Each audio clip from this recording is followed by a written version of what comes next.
Assessore, un sopralluogo anche oggi, da dove arriva? Ma oggi siamo stati a San Donà di Piave, in realtà fra San Donà ed Eraclea, dove stanno per partire dei lavori da 4 milioni e 400 mila euro di diaframmatura. La diaframmatura dell'argine sinistro del Piave. Diaframmatura vuol dire, in parole semplici, inserire un setto di cemento all'interno dell'argine, quindi dall'esterno non si nota alcun cambiamento, ma l'argine ovviamente non può essere perforato dagli animali, per esempio le nutrie, e non ci sono più trafilamenti, fontanazzi in caso di piena del fiume. Avevamo già fatto un cantiere più a valle rispetto al posto in cui siamo stati oggi, sempre di diaframmatura. Adesso partiamo con questo cantiere da 4 milioni e 4, poi stiamo progettando un ulteriore ancora più a monte, proprio in corrispondenza dell'abitato di San Donà, e dal lato destro, quindi lato verso Musile, per un importo complessivo di 15 milioni di euro. Sono interventi fondamentali, evitano le rotture arginali e però non si vedono, perché una volta terminato il cantiere l'argine ha lo stesso aspetto di prima. Ci sarà, l'impresa sta già attrezzandosi per il cantiere, ci sarà prima il taglio degli alberi, dopodiché si inizierà il cantiere vero e proprio, che durerà una decina di mesi. Sono interventi particolarmente difficili, complessi, ma che hanno lo scopo di salvaguardare vite umane. Il Piave l'abbiamo visto con Vaia nel 2018, l'abbiamo visto con l'Acqua Granda nel 2019, è arrivato quasi a sormontare gli argini, perché i quantitativi d'acqua erano rilevanti, e il Piave, vorrei ricordare, è una bomba atomica pronta ad esplodere, perché il Piave, anche con questi interventi nel tratto terminale, per ben che vada riesce a contenere 3.000 metri cubi al secondo. Ma il Piave può arrivare, e ce lo insegna la storia, nel 1966 arrivò a 5.000 metri cubi al secondo, quasi il doppio di quello che può contenere. Quindi è necessario intervenire a monte con dei bacini di laminazione. Per quanto riguarda il Piave c'è un commissariamento, adesso se ne occupa l'autorità di bacino, il segretario dell'autorità di bacino. Mi auguro che i lavori partano presto, perché, ripeto, il Piave è una bomba pronta ad esplodere in caso di forti precipitazioni. Siccome i cambiamenti climatici ci hanno insegnato che le precipitazioni, i periodi di grande piovosità si alternano ai periodi di grande siccità, bisogna che ci troviamo preparati. Come siamo intervenuti nel bacino del Brenta Bacchiglione, come fu realizzata in tempi molto lontani la galleria scolmatrice Adige Garda, sul Piave bisogna intervenire. Partiamo anche sull'Ivenza quest'anno con il cantiere del bacino di laminazione di Pra dei Gai. So che il Friuli sta lavorando per partire con un bacino di laminazione sul tagliamento, però bisogna fare questo intervento anche sul Piave. Quanto tempo ci vorrà per realizzare questo intervento sul Piave, a parte di partire quanto prima? Ma la progettazione era già stata fatta partire da noi, dalla regione, è una progettazione particolarmente complessa, ci avevano prospettato varie ipotesi progettuali, adesso vedremo quale sceglierà l'autorità di bacino, e dopodiché c'è la fase di, una volta approvato il progetto, di appalto dei lavori. Siamo il paese dei ricorsi, quindi bisogna aspettarsi ulteriori ricorsi. So che qualche sindaco ha detto che ricorrerà anche una volta che sarà presentato e definito il progetto, io mi auguro di no, e dopo c'è la fase anche delle pratiche cosiddette burocratiche, la valutazione di incidenza ambientale, la valutazione impatto ambientale, tutte queste procedure che allungano i tempi. Io sostengo che, per quanto riguarda gli interventi di mitigazione del rischio dove c'è di mezzo l'incolumità pubblica, una semplificazione normativa servirebbe. Ci ho provato, avevo fatto approvare una legge regionale ancora nel 2016 che per tagliare gli alberi nei corsi d'acqua si potesse andare in deroga sull'autorizzazione paesaggistica e sulla valutazione di incidenza ambientale. Il governo mi impugnò la legge e la Corte Costituzionale disse no, la regione non può legiferare in questo ambito, solo lo Stato lo può fare, ed è uno dei motivi per cui sull'autonomia abbiamo chiesto di avere la competenza anche legislativa sull'ambiente, per poter creare queste semplificazioni e velocizzare l'iter di questi interventi. Per non dover trovarsi poi, quando c'è il problema, a dover avere una funzione commissariale. Assolutamente, perché poi siamo il paese del commissariamento per cercare di avere le deroghe per poter aggirare gli ostacoli, ma se noi le uniche opere che riusciamo a realizzare le realizziamo con il commissariamento e con le deroghe, vuol dire che forse nelle leggi attuali qualcosa da sistemare c'è per velocizzare i tempi. Lo dico su questo, lo dico anche sulle bonifiche dei siti inquinati. Da quando si trova un inquinamento a quando possono partire i lavori passano minimo 24 mesi. In quei 24 mesi può succedere di tutto, intanto i rifiuti sono là che giacciono e continuano a creare e ad alimentare il problema. Per cui io credo che la semplificazione normativa sia una cosa fondamentale, quantomeno per interventi che richiedono una certa urgenza. Realizzare poi il bacino richiede, direi, una stima di 3-4 anni, perché sono lavori piuttosto complessi. Come dice il professor Del Paus, non è la progettazione di una vasca da bagno, è una cosa molto più complessa e quindi anche i lavori sono molto più complessi, però dove li abbiamo realizzati hanno dimostrato la loro efficacia, tant'è che abbiamo registrato precipitazioni piovose nel 2018, nel 2019, nel 2020, anche l'anno scorso, il 2024, molto maggiori rispetto a quello che è accaduto nel 2010, ma non abbiamo avuto fortunatamente gli stessi effetti del 2010. Ho detto fortunatamente, non è stata fortuna, è stato che abbiamo realizzato queste opere. Lei prima diceva spesso, riferendosi all'argine, no, del Piave rimesso a posto, non si vedono, le persone magari non si accorgono, però in questi, dal 2015, no, in questi 10 anni di cose si sono fatte in Veneto, anche alla luce dell'alluvione del 2010, delle problematiche legate a Vaia, eccetera, e tant'è vero che il Veneto è diventato quasi un esempio, no, di messa in sicurezza del territorio, spesi 2 miliardi per un piano definito Marshall di 4 miliardi, se non sbaglio. Sì, abbiamo investito 2 miliardi e 200 milioni. Ho guardato, negli ultimi 5 anni abbiamo attivato 2520 cantieri, che non è una cosa da poco. Per chi fa l'amministratore pubblico sa quanto complesso è realizzarli, perché un conto è dirlo, un conto poi è farlo anche avendo la disponibilità finanziaria, che comunque non è scontata e ha richiesto un impegno notevole per reperire i fondi.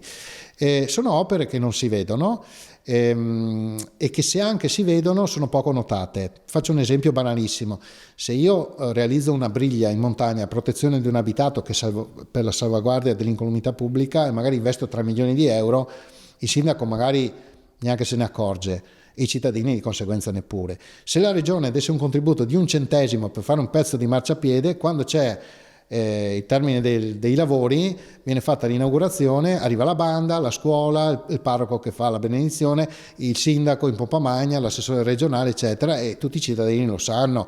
Però è giusto che i cittadini sappiano, ringrazio di questa opportunità, che noi abbiamo investito miliardi di euro per queste opere. Abbiamo fatto il giro di boa, piano da 4 miliardi, 2 miliardi e 200 realizzati, ne manca ancora tanti di queste opere. Io termino il mandato a breve, gli assessori non possono fare il terzo mandato, quindi spero che ci sia un assessore, ma non ho dubbi, che vada avanti su questo percorso. Non è un percorso facile, perché in questi anni per realizzare questi cantieri ho dovuto superare denunce, minacce, ricorsi. Insomma, non è stato un percorso facile. Mi sarebbe convenuto non fare nulla e poi quando i fiumi esondano dire ha piovuto tanto. In realtà invece ci siamo impegnati a fondo. Ringrazio anche tutte le mie strutture, i servizi forestali regionali, i geni civili, la difesa del suolo, insomma la protezione civile, tutte le mie strutture che su questo sono state fenomenali, perché realizzare tutti questi cantieri poi dopo, come dicevo prima, un conto è dirlo, un conto poi è farlo. Se non sbaglio, qualche giorno fa in Consiglio regionale c'è stata l'approvazione finalmente di una disposizione che lei ha sempre caldeggiato riguardo all'energia elettrica. Ma l'energia elettrica è una cosa che mi sta a cuore da quando ero presidente della provincia di Belluno. Perché la provincia di Belluno? Perché la provincia di Belluno è una provincia che storicamente ha un credito verso l'energia idroelettrica, perché vorrei ricordare la provincia di Belluno ha visto quasi 2000 vittime con la tragedia del Vajont e quindi ho cominciato ad occuparmene e insieme al mio collega della provincia di Sondrio. Perché queste due province? Perché sono le uniche 2 province interamente montane in regioni di statuto ordinario che ci sono in Italia, e dove appunto abbiamo tanti impianti idroelettrici, ma c'è poco riconoscimento verso il territorio dell'utilizzo, dello sfruttamento di questa risorsa. E quindi siamo riusciti a ottenere, in questo percorso fatto in parallelo, fra l'altro allora eravamo presidente di provincia, adesso siamo entrambi assessori regionali, abbiamo trovato in Giancarlo Giorgetti, l'attuale ministro, all'epoca era sottosegretario, un interlocutore che ci ha dato una grandissima mano, e siamo riusciti a ottenere l'autonomia sull'idroelettrico. Autonomia realizzata perché noi oggi in Veneto abbiamo lo stesso grado di autonomia che ha la provincia autonoma di Trento nella gestione dell'idroelettrico. Cosa vuol dire questo? Vuol dire che alla scadenza delle concessioni delle centrali idroelettriche nel 2029, prima che facessimo questo passaggio, le centrali diventavano di proprietà dello Stato.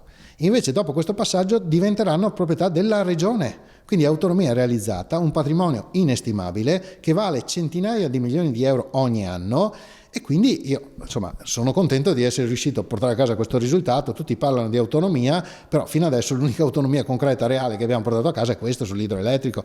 Devo ringraziare il ministro Giorgetti, perché su questo, se non ci fosse stato lui che è riuscito ad aprire quel varco nella norma nazionale a Roma, e poi dopo le 2 leggi che abbiamo approvato in Consiglio regionale e che vanno nella direzione appunto della gestione poi delle centrali idroelettriche a scadenza della concessione, noi non avremmo ottenuto questo risultato, che è un risultato straordinario per il Veneto, per 2 motivi. Il primo, perché vale centinaia di milioni di euro di entrate ogni anno. Il secondo, perché è un asset strategico quello dell'energia, soprattutto da fonte rinnovabile. Lo abbiamo visto con l'incremento dei costi dell'energia, quanto importante sia avere un'autonomia energetica nella produzione. E ora penso che che la regione sia, protagonista nella gestione e produzione dell'energia da fonte rinnovabile per tutti gli impianti idroelettrici, penso sia un risultato assolutamente straordinario. Che cosa cambierà nella sua montagna, no? Con le Olimpiadi? Io penso che le Olimpiadi siano un rilancio di tutta la montagna. Le Olimpiadi portano un indotto di oltre 4 miliardi di euro. Sono state realizzate opere che mai sarebbero state realizzate se non ci fossero le Olimpiadi. Sono in corso di realizzazione altre opere. Salvaguardando l'ambiente? Salvaguardando l'ambiente, al massimo che si può salvaguardare, ovviamente, però l'attenzione è massima. E credo che sia un rilancio importante, perché ci saranno miliardi di cittadini del mondo che vedranno le Olimpiadi in televisione, ci saranno milioni di cittadini che le vedranno sul posto, quindi un grande rilancio. Io penso che sia un rilancio di tutta la montagna del Veneto, se siamo bravi a spingere in questa direzione, ma non ho motivo di dubitare su questo, perché è una grande opportunità di rilancio dei nostri territori. D'altronde le Dolomiti sono le montagne più belle del mondo, e il 70% dei Dolomiti sono in Veneto, e non lo dico io che le Dolomiti sono le montagne più belle del mondo, l'ha detto l'UNESCO, quindi voglio dire è un soggetto molto più autorevole di me, che sono di parte, però oggettivamente credo sia un grande rilancio e quindi un'opportunità di sviluppo di tutto il territorio. Sottolineo che quando dico 4 miliardi di indotto, stanno lavorando le nostre imprese sulle varianti, sulle opere, quindi i cittadini del territorio bellunese stanno, approfittando nel senso nobile del termine di questa grande opportunità, ed è corretto che sia così.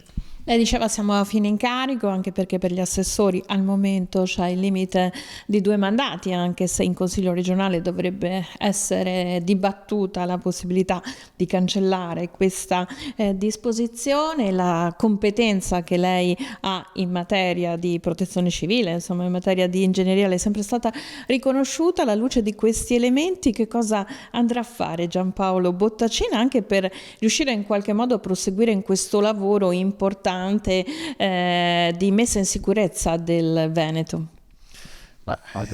La messa in sicurezza del Veneto competerà al nuovo assessore regionale. Io posso dire che se ha bisogno di qualsiasi tipo di supporto, informazione che posso dare, io sono a disposizione, però appunto la competenza tecnica, se non avrò più un incarico istituzionale politico, ho la fortuna di avere un lavoro e quindi di avere comunque acquisito ulteriori competenze anche in questi 10 anni di esperienza da assessore, che ovviamente metterò a frutto nel mio lavoro.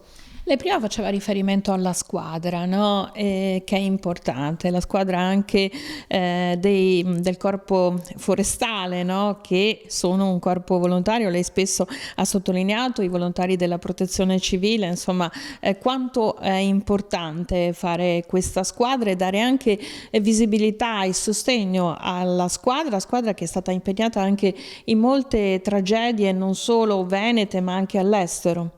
Ma noi abbiamo io lo chiamo esercito di pace, abbiamo 20.000 volontari di protezione civile, uomini e donne che di mestiere fanno l'insegnante, il medico, l'operaio, e quando serve indossano la divisa dopo aver fatto dei corsi di formazione particolarmente selettivi e si mettono a disposizione gratuitamente del prossimo.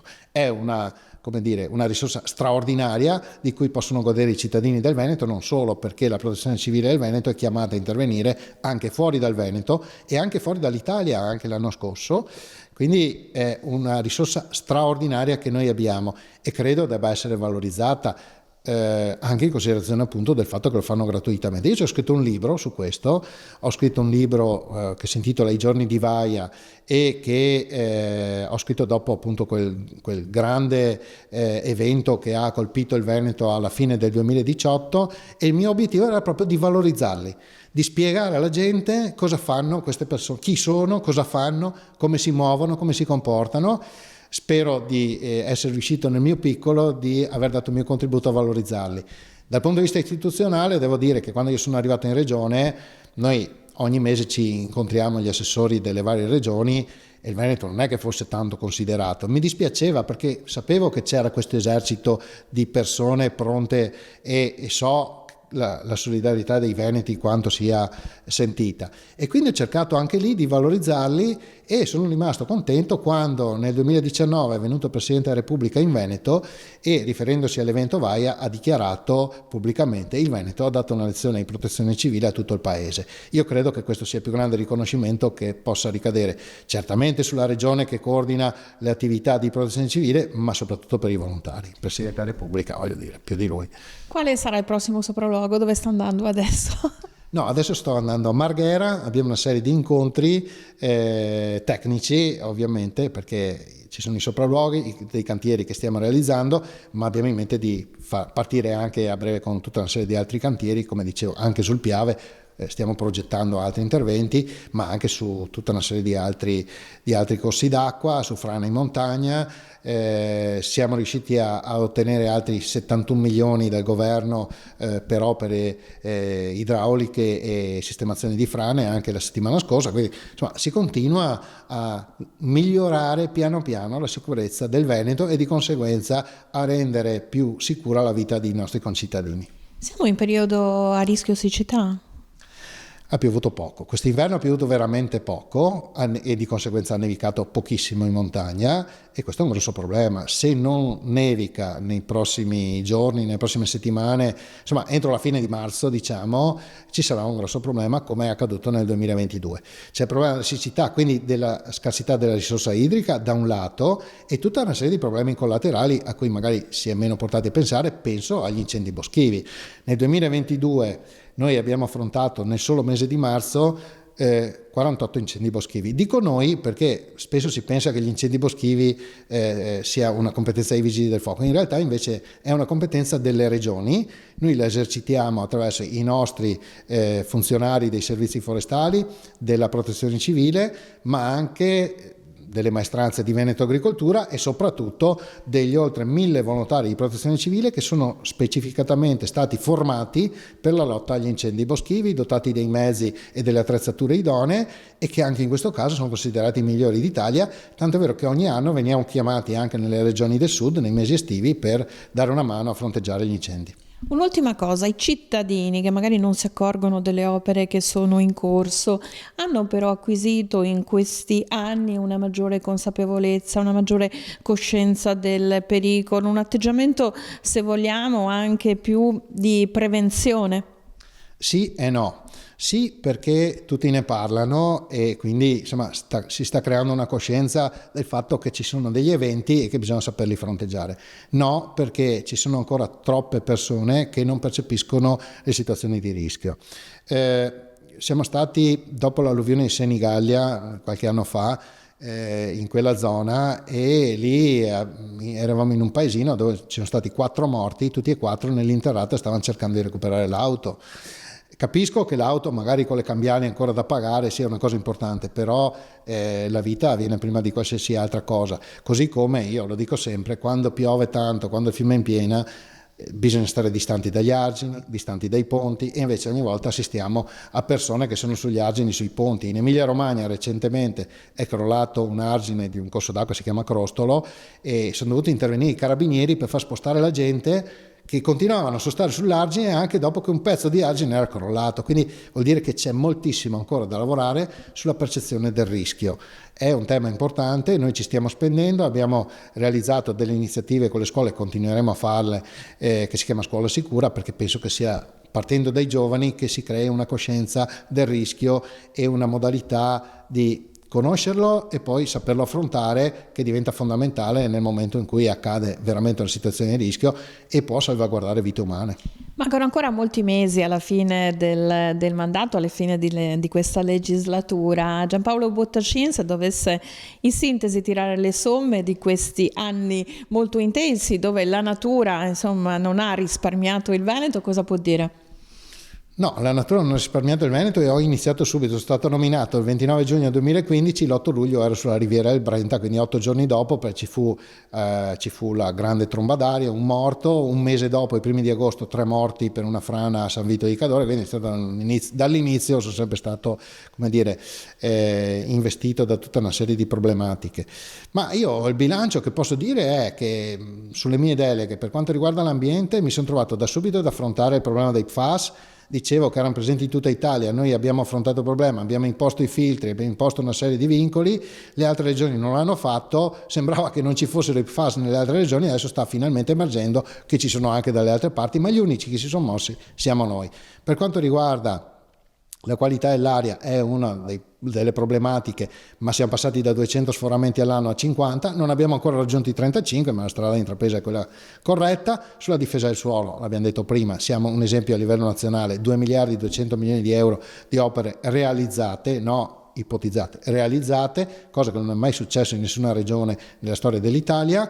E per quanto riguarda la protezione civile siamo diventati il riferimento nazionale, lo ha riconosciuto anche il Presidente della Repubblica Mattarella. Insomma, io credo che i compiti per casa di averli fatti, poi dopo sicuramente si poteva fare meglio, però insomma qualche risultato penso di poterlo aver raggiunto e sono contento, non per me ma per i cittadini, di poter lasciare in eredità una cosa positiva. Sull'idroelettrico abbiamo anche ottenuto l'autonomia, quindi insomma più di così francamente io non sarei stato in grado di fare, qualcun altro magari sì, ma io no. La politica resta tra le sue attività principali? Ma guardi, io ho sempre ho avuto questa passione, nel mio papiro di laurea c'era l'Alberto da Giussano, quindi è una cosa che nasce in tempi antichi e quindi la passione c'è sempre. Evidentemente la passione c'è a prescindere dai ruoli istituzionali, ho avuto dei ruoli istituzionali importantissimi e quindi sono stato, come dire, impegnato sentendone il peso e la responsabilità. Però anche nei momenti in cui non avevo ruoli istituzionali, ho sempre seguito, mi sono sempre occupato, quindi continuerò a farlo sicuramente. Non è che nel momento in cui termina il ruolo istituzionale scompari dallo scenario politico e non te ne occupi più. Continui a occupartene da militante del partito in cui sei. Il candidato del centrodestra, allora, rientriamo nel merito della politica, sarà un leghista? Ma questo è l'auspicio che noi ci siamo dati. Beh, insomma, noi ipotizziamo che ci sia ancora il terzo mandato, anche se mi sembra che sia una strada, come dire, molto in salita, ecco, diciamo così. Se non ci fosse il terzo mandato per il presidente Zaia, noi pensiamo che ci possa essere un candidato della Lega. Basti pensare che oggi noi in giunta siamo 8 assessori, 7 dei quali sono della Lega. E quindi penso che, no, un po' come quando accade quando un sindaco fa 2 mandati e non può fare il terzo, no? Di solito il totosindaco si fa all'interno della sua giunta, no? E quindi credo che all'interno della giunta ci siano, a parte le battute, delle professionalità, delle competenze, dei profili politici di alto livello che possono affrontare questa grande sfida che è impegnativa, però credo che insomma ci siano le caratteristiche all'interno della giunta o anche del consiglio regionale di persone che insomma hanno studiato, hanno fatto i compiti per casa e sanno come affrontare le cose. Quindi vedremo se i cittadini daranno i voti, visto per i compiti per casa. Beh, i cittadini ovviamente sono loro che determinano, siamo in democrazia per fortuna, e quindi sono loro che determinano l'esito elettorale. La domanda era sul candidato, non su chi sarà il presidente. Quindi candidato noi auspichiamo che sia che abbia questo profilo. Io auspico che abbia questo profilo. Dopodiché vediamo, insomma, di nomi ne sento anche esterni, ne sento di tutti i tipi, ognuno cerca di fare la sua parte e vedremo come andrà. Sicuramente sarà una giunta con equilibri diversi, almeno stando a quello che si può valutare ora. Ma allora, valutando, tutti lo dicono perché viene valutato l'esito elettorale delle europee e delle politiche. È anche vero che le regionali sono un'elezione di tipo diverso perché sono molto più territoriali e lì le dinamiche sono diverse, sono più scollegate rispetto ai partiti nazionali, più legate alle figure istituzionali che ci sono in Veneto. Zaia ha preso quasi l'80% dei voti e non esisteva una coalizione di centrodestra in quel momento a livello nazionale che poteva raccogliere l'80% dei voti. Quindi vuol dire che le regionali hanno delle dinamiche un po' diverse. Certamente ci sarà qualche influenza anche della politica nazionale, però direi che insomma non mi aspetto una fotocopia di quello che è successo alle politiche o alle europee. Mi aspetto che chi ha governato negli ultimi anni abbia un risultato che sia maggiore rispetto ad altri partiti negli equilibri che ci sono stati alle politiche, insomma.